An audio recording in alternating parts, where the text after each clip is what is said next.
2020க்கு முன்பாக பார்த்தீங்கன்னா 100 ஃபோன் வித்துச்சுன்னா அதில் மினிமமாக ஒரு 50 ஃபோன் ஆச்சு ரெட்மியா அப்படின்னு கேட்குற அளவுக்கு நமக்கே தோணும். ஒரு கூட்டத்தில் போனாலே ரேண்டமாக ரெட்மி ரிங்டோன் அடிக்கிற மாதிரி அட்வர்டைஸ்மெண்ட் இல்லை, அது நிதர்சனமாக உண்மையாக நானே பார்த்துருக்கேன், நானும் அனுபவப்பட்டிருக்கேன். ஆனால் இப்போ என்னடா நிலவன்னு பார்த்தீங்கன்னா 100 ஃபோன் வித்ததுன்னா அதில் 10ஓ 12ஓ தான் ரெட்மி ஃபோனாகவே இருக்கிறதுக்கான வாய்ப்புகள் இருக்குது. ஸோ இந்த நிலைமையை மாற்ற ரெட்மி நோட் 15 ப்ரோ இப்போ லான்ச் ஆக போகுது. அண்ட் இந்த ஸ்மார்ட் ஃபோன் உண்மையாகவே இந்த சரித்திரத்தை மாற்றுமா அப்படின்றத பார்த்துடலாம் உங்க MrTT ஸ்டைல். ஸோ நம்ம ஸ்டைலில் குயிக்கான அன்பாக்சிங்கை பார்த்துருங்க. பாக்ஸில் வரக்கூடிய ஐட்டம்ஸ் இது எல்லாமே தான். ரீசெண்டாக அவங்க லான்ச் பண்ண ரெட்மி 15ம் அந்த அளவுக்கு கிடையாது. போன வருஷம் அவங்க லான்ச் பண்ணியிருந்த 14 சீரிஸுமே பெருசாக அந்த அளவுக்கு எதிர்பார்த்த அளவுக்கு இல்லை. குறிப்பாக சொல்ல போனால் நம்முடைய பெஸ்ட் ஸ்மார்ட் ஃபோன் சீரிஸ் எந்த பட்ஜெட்லையுமே ரெட்மி ஸ்மார்ட் ஃபோன் உள்ளே வரலன்னு சொல்லலாம். டாப் 5ல கூட அந்த அளவுக்கு ஒஸ்ட்டாக இருக்கக்கூடிய விஷயங்கள் இதில் மாறுமான்னு பார்க்கலாம். ஏன்னா இந்த ஸ்மார்ட் ஃபோனை கையில் எடுத்த உடனே எனக்கு வாவ் அப்படின்னு தான் சொல்ல தோணுச்சு. அது ஏன்றதை சொல்கிறேன். ஏன்னா இந்த ஸ்மார்ட் ஃபோனை பொறுத்த வரைக்கும் போன ஜென்ரேஷனை கம்பேர் பண்ணும்போது இன்னுமே அகலமாயிருக்கும். கையில் எடுக்கும்போது ஒரு பெரிய ஃபோனை பிடிச்ச ஃபீல் இருந்தாலுமே இன் ஃபீல் நல்லா இருக்கு. வெயிட் டிஸ்ட்ரிபியூஷன் நல்லாவே பண்ணியிருக்காங்க. ஸ்பெஷலி இந்த பின்பக்க கேமரா டிசைன் ரொம்ப சிமெட்ரிக்காக இருக்கிறது, பார்க்கறதுக்கு ஒரு நல்ல ஃபீல் கொடுக்குது. போன ஜென்ரேஷன்ல இருந்து அதே டிசைன் தான், பட் நல்லா இருக்கு. ஆனால் என்ன பின்பக்கம் ஃபைபர் கிளாஸ் வந்துட்டாங்க. போன வாட்டி கார்டன் கிளாஸ் 7A கொடுத்துருந்தாங்க. கால் பாயெல்லாம் 80,000 ரூபாய்க்கு முன்னாடியே அதான் கொடுக்குறாரு. அதுக்கு இது பரவாயில்லன்னு சொன்னாலுமே இது ஒரு டவுன் கிரேடு தான். நான் செவனான இருக்கேன், என்ன வந்து மம்முழுக்கிறான் அவன். ஆனால் சைட்லலாம் பிளாஸ்டிக் ஃப்ரேம் தான் யூஸ் பண்ணுறாங்க. அப்போ வெயிட் எவ்வளோடா இருக்குன்னு பார்த்தீங்கன்னா 210 கிராம் தான் இருக்கு. இவ்வளோ பெரிய பேட்டரியை வச்சா எவ்வளோ தானே கேட்குறீங்க? போக போக சார். அந்த ஒரு பெரிய பிளேட் எங்கன்னு பார்த்தீங்கன்னா IP68, 69 மற்றும் 69K புதுசு. அது இன்னுமே பெட்டரான ஒரு வாட்டர் ரெசிஸ்டன்ட் மற்ற விஷயம்லாம் கொடுக்கும். பட் எதுவாக இருந்தாலும் நம்ம சேஃப்டிக்காக மட்டும்தான் போட்டு தண்ணியெல்லாம் முக்கி நம்ம ட்ரை பண்ணால் வாரண்டி வராது. ஓகே, இது எல்லாத்துக்குமே காமன். அதுவும் இந்த 69K என்னப்பான்னு கேட்குறவங்களுக்கு இந்த இண்டஸ்ட்ரியல் யூசேஜ் மற்றும் ரக்கடாக யூஸ் பண்ணுறவங்களுக்கும் இது செட் ஆகும்னு சொல்கிறாங்க. அப்பயும் வாரண்டி தர மாட்டாங்க, அதுதான் பிரச்சனை. அப்படியே திருப்பி டிஸ்பிளேன்னு பார்த்தா வாவ் அப்படின்னு சொல்ல தோணுது. ஏன்னா ஒரு நல்ல டிஸ்பிளே இருக்கிற மாதிரி தெரியுது. குவாட் கோட் டிஸ்பிளே நல்லா அகலமா இருக்கு.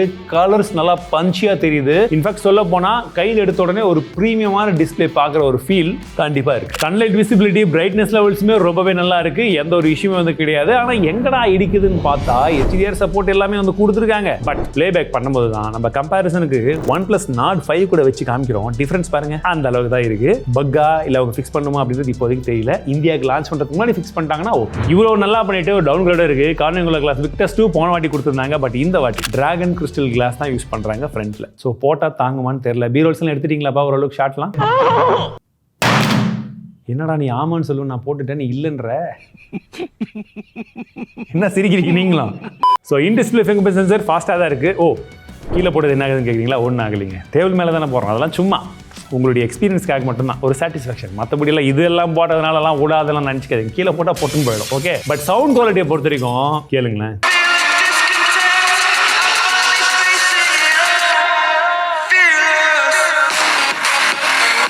எப்படி இருக்கு? 100, 200, 300, 400 வச்சுக்கோ அப்படின்னு சொல்லிட்டு போயிட்டே இருக்கிறாங்க. சவுண்டு செம லவுடா இருக்கு. நான் இங்க போட்டேன்னா ஆஃபீஸ்ல என்ட்ரன்ஸ்ல உட்காந்துருக்கவங்க கூட சவுண்டு கேட்கும், அந்த அளவுக்கு இருக்கு. ஆனா எனக்கு தான் கொஞ்சம் பிரியுற மாதிரி இருக்கு. உங்களுக்கு எப்படி இருக்கு sound quality?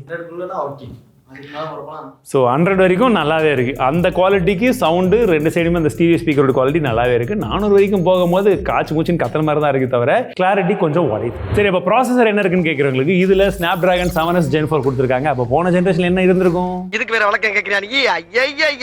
S, 7S Gen 3. என்னடா பெரிய வித்தியாசம் கேட்டிங்கன்னா ஒரு வித்தியாசமும் கிடையாது. ரெண்டுமே ஒன்னே தான். லைட்டாக அந்த பிரைமரி கோரில் மட்டும் கொஞ்சமாக பர்ஃபார்மன்ஸ் கோரில் மட்டும் கிளாக் ஸ்பீடை இன்க்ரீஸ் பண்ணிடும். மற்றபடி எல்லாமே சேம் தான். வழக்கம் போல நம்ம சம்பிரதாயத்தை பண்ணுறதுக்கு ஏதோ தெரியல, யாரும் ஏதோ மந்திரம் பண்ணிட்டாங்கன்னு நினைக்கிறேன். Antutu மட்டும் ஓடவே இல்லைங்க. திரும்ப மாற்றி ட்ரை பண்ணி பார்த்தோம், இஷ்யூ வந்துட்டே இருந்தது. 3D மார்க்கும் ரன் ஆகல. சரி, ஓகே, CPU த்ராட்லிங்கை பொறுத்த வரைக்கும் 15 மினிட்ஸில் 20 Hz வந்து போடும்போது 95% வாவ் சூப்பர் அப்படின்னு சொல்லி முடிச்சு கொஞ்சம் கூல் டவுன் பண்ணிட்டு திரும்ப நாங்கள் போட்டு பார்த்தோம். 30 மினிட்ஸ்க்கு 40 Hz. அப்போ பார்த்தீங்கன்னா 55% தான் வருது.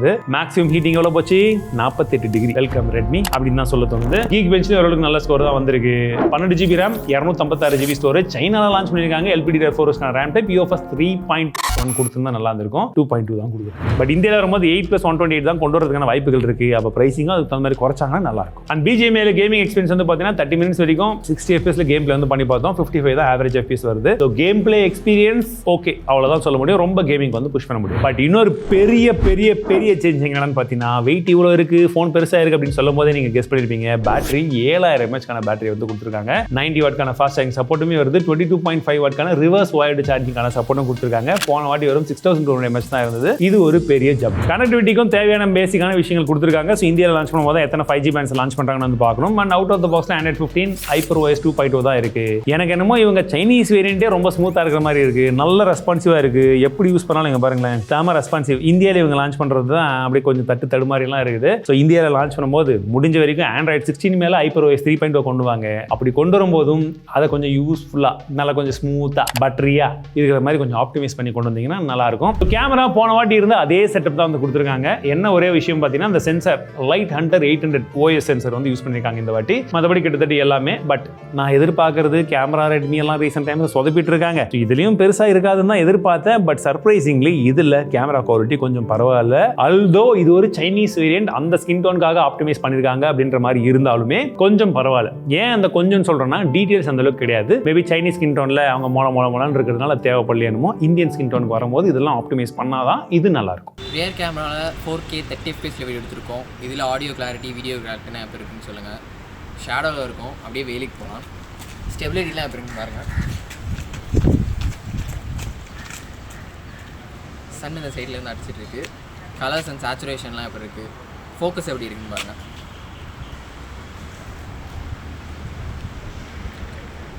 செல்ஃபியில் 1080p 60 FPS வீடியோ எடுத்துகிட்ருக்கோம். இதில் ஆடியோ கிளாரிட்டி வீடியோ கிளாரிட்டிலாம் எப்படி இருக்குன்னு பாருங்கள்.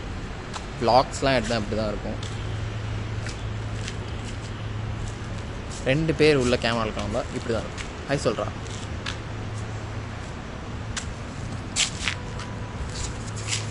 சரி, ஓவரால் இதோட பிரைசிங் என்னப்பா வரும்னு கேட்டிங்கன்னா, போன ஜென்ரேஷன் அவங்க 30,000 லான்ச் பண்ணியிருந்தாங்க. பட் இந்த ஃபோனை 30,000 லான்ச் பண்ண வச்சுக்கோங்களேன், எவனும் வாங்க மாட்டான். ஏன்னா 30,000 செக்மெண்ட்ல ஏற்கனவே ரொம்ப நல்ல ஸ்பெக்கு, ரொம்ப நல்ல பர்ஃபார்மன்ஸ் ஆப்டிமேஷன் பண்ண ஸ்மார்ட் ஃபோன்ஸ் நிறைய இருக்குது. அதுவும் கேமிங் ஸ்மார்ட் ஃபோன்ஸ் எல்லாம் கூட நிறைய இருக்குது. அப்போ இதில் எங்கடா வைக்கிறதுன்ற ஒரு பெரிய டவுட் அவங்களுக்கும் இருக்கும், எனக்கும் இருக்கும். பட் எனக்கு பெருசாக இருக்குது. ஏன்னா ரெட்மி ஒரு காலத்தில் எப்படி இந்த ரெட்மி இப்போ வந்து திரும்ப கெத்து காட்டுவேன்னு பார்த்தா திரும்ப போயிட்டு சந்தில் ஒளிகிற மாதிரியே வந்து எல்லாத்தையும் வந்து லான்ச் பண்ண மாதிரி தான் இருக்குது. இது ஆக்சுவலி ஒரு நல்ல ஃபோனுங்க. பட் பிரைசிங் இந்தியாவில் வைக்கும்போது என்ன பண்ணுவாங்க, ஓவர் கில்லா ஒரு பிரைஸ் வந்து வச்சிருவாங்க. ஏற்கனவே அந்த செக்மெண்ட்ல OnePlus இருக்கட்டும், iQOO இருக்கட்டும் சூப்பரா வித்துட்டு இருக்கோம். இவங்க விற்க மாட்டாங்க. ஈவன் ஏன் ஒன்னு விட்ட சித்தப்பா பையன் கூட கிடையாது, சொந்த தம்பி போக்கவே வந்து நல்ல பிரைசிங் வச்சிருப்பான். பட் கண்டினியூஸா இருக்கக்கூடிய 2 பேர்கிட்ட இருக்கக்கூடிய ஒரு பெரிய பிரச்சனை என்ன, ஹீட்டிங் இஷ்யூ. அது இதுலயுமே இருக்கு.